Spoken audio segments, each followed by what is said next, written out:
My name is Gemma Troth. My name is Naomi. My name is Kyle. My name is Joshua. My name is Hannah.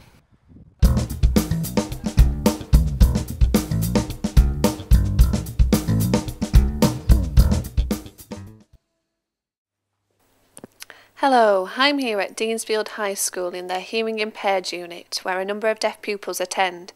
We at Zebra had the opportunity to teach deaf pupils deaf history, interview techniques and presentation skills. This was in order to equip and prepare them to interview several local deaf people from Wolverhampton of previous generations regarding their schooling experiences. Let's see how they got on.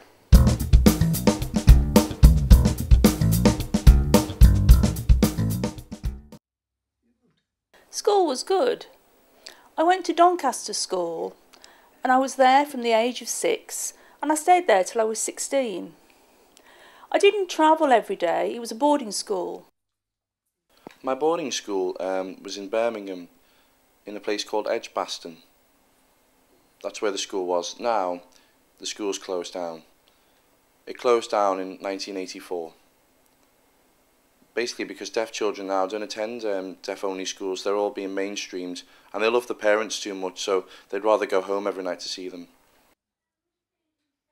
The school that I went to was an oral school. It was a boarding school and we'd stay there from Monday to Friday.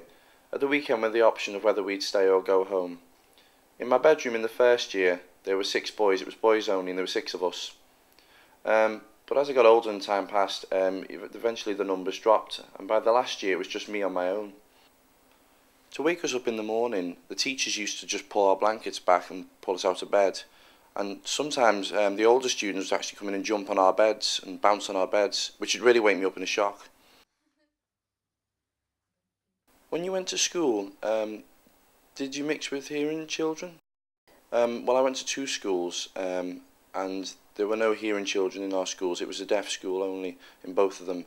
Really my first experience of mixing with hearing people was when I went to university, and I was the only one amongst a lot of hearing people. Nowadays, you all have pens like your biros and such, but back in my day we used to have ink. We had a little pot of ink on our desk that we used to have to dip in, and it would block the paper and we'd have to dab it up every time we wrote. Now I look around, you each have all your own pens. Homework? No, we didn't have homework. No. We always had the same teacher, but he never gave us homework. Oh, so you was only given work in the classroom? Yeah, we did work in the class. I mean, school was appalling, really. We did have one teacher from Manchester. He came for 3 months. He gave us homework and we were all excited. We looked at finances, how to pay household bills and the mortgage. And we looked at the history of clothes and how they'd changed over the years. I remember having homework on that, but that was all. Yeah, sometimes I was told off if I blotted my paper. I'd have to be given a new sheet and start again. If I managed to write a whole sheet without blotting it, I'd be given a pat on the head. Well, I came from a deaf family. I have 2 sisters who are deaf, so we signed all the time at home. I did have hearing friends, neighbours, but as we grew older, as the communication became more in depth, we gradually grew apart. I had other deaf friends. There was one that was just 10 minutes walk away. And I'd often go to the deaf club, where I'd meet my friends there. The teachers gave us a label, which we fixed onto our clothing. And the label read, Deaf Child to Deaf School at Doncaster. My mother put me on the train, and there were other deaf children. They all had the labels on. And then the porter looked after us while we were on the train until we got to Doncaster, where the teachers met us off the train.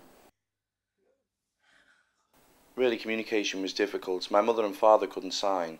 I had 2 sisters and the older one could sign. Not really sign, but more so gesture and sort of, mime a little bit and use pointing and so on. But when I was at school, it was fine, I could sign away. But at home, I try and sign to my parents and they'd sort of look at me blankly. And I sort of realised at that time, that my parents can't sign. It's different to how it was at school. My father could sign a little bit, but mainly it was just finger spelling. He used to spell things out on his hands. The first time I went to the school, I went with my mother. She then visited me again to check to see if I was all right. And then she didn't see me again until I left school. My parents were hard up, they couldn't afford it. My father was poor because he was working on the farm. Shame. I just had to be patient. I was happy at the school with the other children. But my mother would send me food parcels and she'd send me money as well.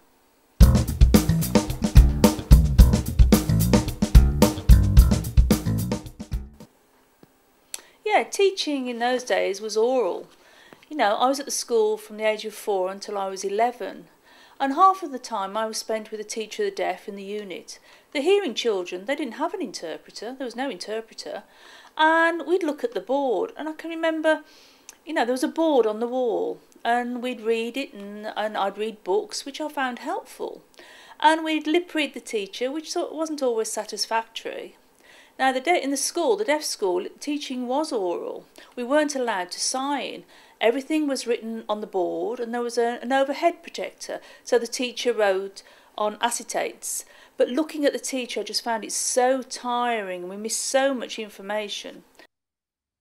Did you go to an oral or signing school? The school was very oral. Signing wasn't allowed. And before I was a pupil at the school, it was strictly oralist.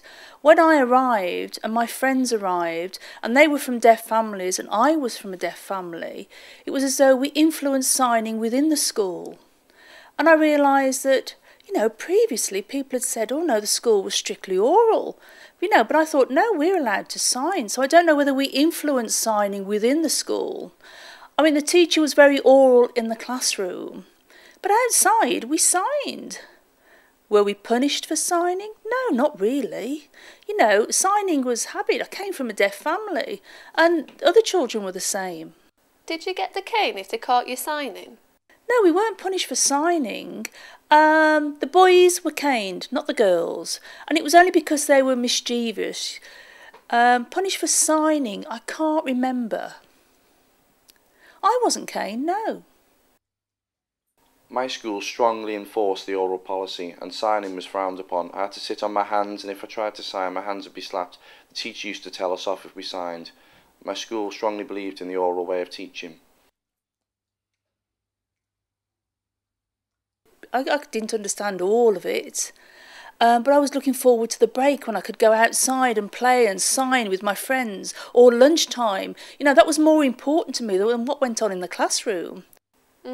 It looks awful, really. That's really bad. We needed the teachers either to sign or to have had an interpreter provision. Also, if the teacher had spoken more slowly, it would have been easier to follow. That would have been lovely. I think I'd have been more academic if I could have had access to more information, but we lost so much information. Were your teachers easy to lip read, or was it hard to understand them? No, I could understand. Teaching was very oral. I understood some teachers I missed. Some teachers you could lip read easily, others it was quite difficult. And some were too fast, that's right. At school I enjoyed maths.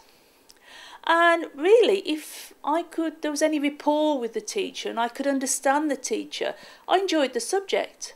Some teachers, there was no eye contact, they were mumbling and I hadn't got a clue and I found the subject boring. There was one teacher in particular who taught French and very, very weak, and the children used to just play around and mess about and the teacher couldn't control us. We were really, really naughty. Yes, I grew up signing. Yes, we signed. Some spoke as well as signing, and there was other children who were partially hearing. They go to the audiologist and they could speak quite well. Whereas us, we were just taught very basic speech, like how to pronounce letters. We'd put a powder on our hands and have to say p, or nut with our finger on our nose. But really, in general, we just signed at times like playtime and so on. Did you have interpreters at your school? No, there weren't interpreters at that time. I had a friend who sat next to me who had some hearing, and she would ask the teacher for me and she would then relay what had been said. And now when I look back I just think, that's awful. You know, had there been interpreters, it would have been lovely.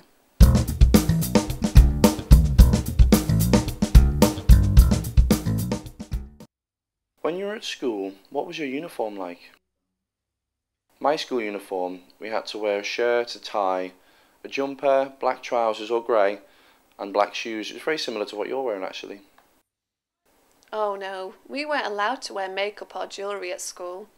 We were only allowed to wear a little makeup at Halloween or Christmas parties, but that was only when you were in your final year or a prefect, like you have nowadays, year 11. So we were only allowed to wear a little bit of makeup for parties, but during the week or weekend it was forbidden. They were really strict.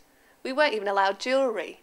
If you were caught wearing a ring, the teacher would take it off and give me it back when I was going home. Low-cut tops were out of the question. We had to wear them neck high. We weren't allowed to wear short skirts. We had to wear skirts below the knees. And tights weren't allowed either. We had to wear socks with our skirts. They were very old-fashioned. When I was small, I was never really interested in makeup. And then from the age of 11, makeup was not allowed in school. Weekends, some girls, you know, it was quite fashionable to wear blue eyeshadow in the 1980s. So some girls used to wear that of a weekend. But if they wore it in school, they were told off and they'd go and have to remove it. But I wasn't really bothered. My interests lay in sport, you know, so makeup I wasn't really interested anyway. My school uniform was different to yours. It had a black blazer and a tie. The tie was quite similar to yours in colour, but the stripes were a lot finer. But it was purple and blue, the same as yours. As well as the blazer, we had black trousers.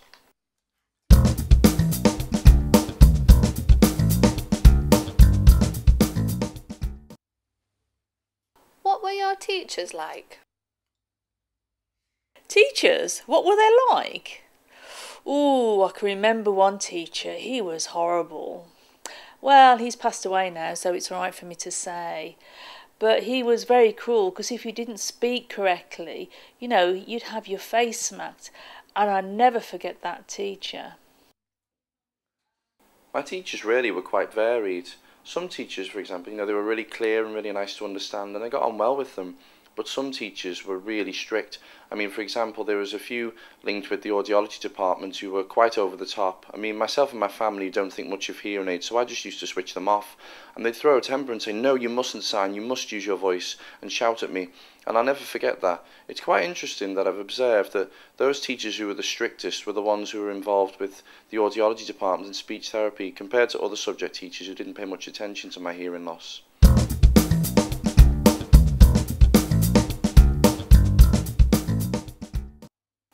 Right from the start of my education, I've never been a fan of hearing aids, but my school used to force me to wear them and switch them on so that I could help me hear. But the second I left school, I've put them down and I've never worn them since. Did you have hearing aids in school and did you have to wear them?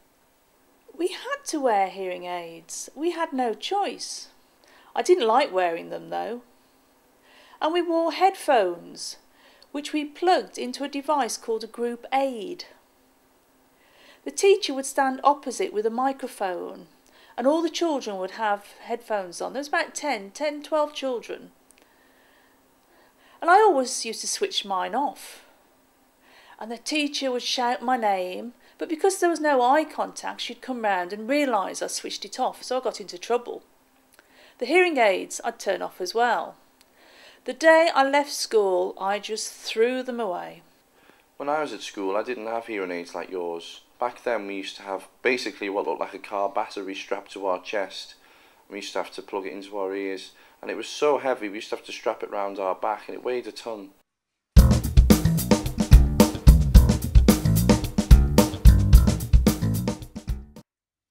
What was the food like in your school? Some meals were fine, some were horrid. You know, I can remember having beef stew. And there was always fatty bits in there and grisly bits which were difficult to chew. It was just so horrible. Some meals were nice, like in the evenings we'd have may have chips. You know, remember I was at boarding school, so I'd have breakfast, which was okay. Lunch, no, sometimes it was nice, sometimes it was horrible. And then in the evening we'd have supper.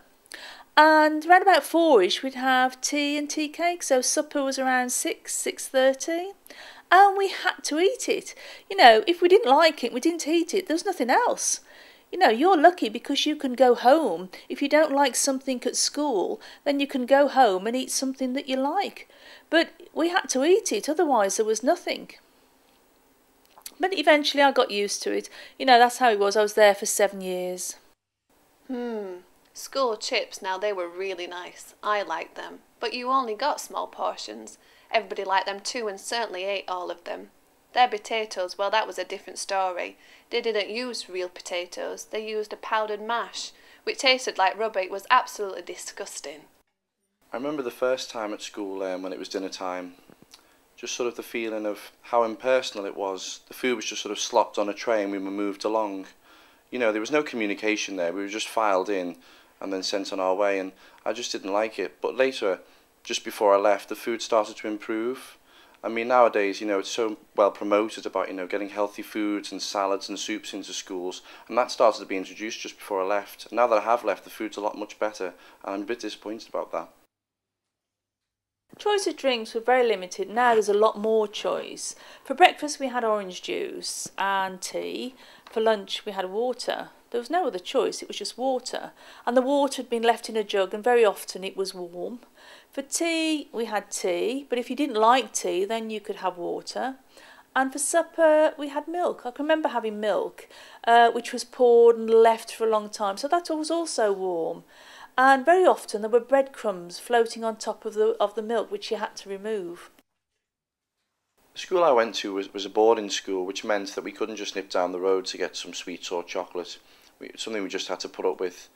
But having saying that, through the week, once a week, we were allowed to actually go into the town centre and maybe go to somewhere like McDonald's or another fast food shop. If you stayed at school at the weekend, on a Saturday, we all got in the minibus and went to the town centre for 2 hours, and then we'd buy lots of crisps and snacks and so on, and put them in our lockers, because we knew through the week, if the food was bad that the school gave us, we could run to our lockers and eat some crisps and sweets and so on, and every Saturday morning we go back and refill our supplies.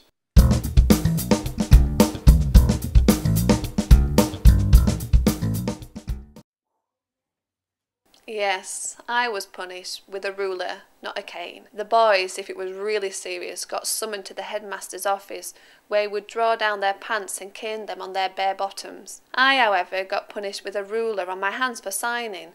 If I was caught signing, I would either have the ruler or sit on my hands. Sometimes we were sent out into the corridor with our faces against the wall and our hands on our head. What a stupid rule that was. If the teacher ever did catch us being naughty or making trouble, she'd write down what had happened in a black book, and this book was kept, and then the headmaster would read it, and then at assembly time he'd call us up in front of the school, and anyone that had been written in the book, he'd ask us what we'd done, and then he'd cane us on both our hands. If we were ever in trouble, the teacher used to make us clean the dining hall, so we'd have to clean the whole floor, all the tables, all the trays. So really, you know, it was important that we behaved ourselves.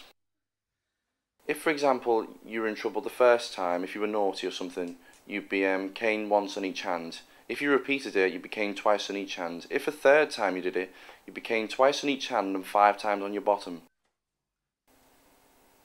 Some of us had deaf families, and you couldn't communicate with them with an ordinary phone. We would have to use a device called a minicom. This wasn't allowed, so we would call our parents in secret. That was how we communicated with them. We did get caught by the teacher. They got angry and told us off.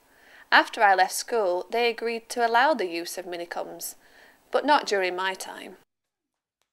Yes, I've been caned, yes. He had a cane. It was a long, thin piece of wood, and he used to slap us on the palms on both hands. And he'd also hit on the bottom, but that wasn't with a cane, it was with a leather strap. And he used to hit us on the bottom, yeah.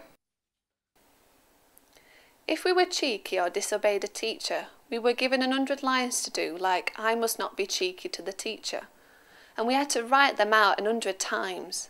I was told that someone used 4 pens in one go in order to write them down quicker. I wasn't smart enough to think of that. I just used 1 pen. If we weren't given lines, we were told to stand outside in the corridor with our faces against the wall and our hands on our heads. When I was 13, the punishment rules changed. You got a detention or extra homework, and our detentions lasted between 30 minutes and an hour. If you were caught messing around in your dormitories by the house mother, not the teacher, you were sent out into the freezing cold corridor with no dressing gown or slippers. You had to stand with your hands on your head and your faces against the wall, and we'd moan that we were really tired, and the house mother would say, "Stand up, you girls, straight." But it was so cold and we just wanted to go to bed. Or we got told to climb up and down the stairs 100 times. We were so exhausted from that. We were so tired. So you've finished interviewing and questioning our local deaf community about their lives and schooling experiences. Now that that's finished with, I've got a question for you guys. What hopes do you have in terms of your future career? Well, for myself, I'm really interested in acting and film, so I'd like to get involved in that. I'm really interested in Games Workshop, which involves the small figurines, attaching them, fixing them together, and then painting them in great detail. That really interests me. As for me, after school, I'd like to go to college and study on a beautician's course, or something of that sort anyway. With that qualification, I'd like to travel the world with it and be a beautician on a cruise ship. I want to go to college and enrol on a media course where I'll learn about filming and acting and TV presenting, and also about editing and producing and directing. I hope your dreams come true, guys. This is a first for Wolverhampton's deaf young people, who have created their own film documentary about deaf history. I really hope you've enjoyed watching this.